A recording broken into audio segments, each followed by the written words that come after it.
Hello everyone, in this video we will learn how to remove space in Excel. So let's start this in Excel, and here you can see I have a purchase ID number.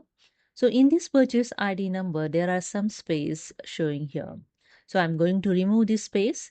Normally people just double click on it and use this backspace to remove this space. But here I show you the shortcut way to remove this space. Simply select the range of data and use the Control F, the shortcut key, to open Find and Replace dialog box.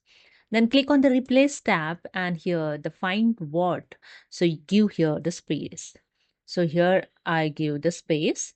After that, replace with no space. So don't give here the space.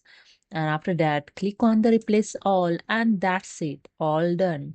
We made 13 replacement. Okay, close this dialog box and see here all space is removed of the every purchase ID. So hope you understood. If you like this video, please subscribe. Thank you so much.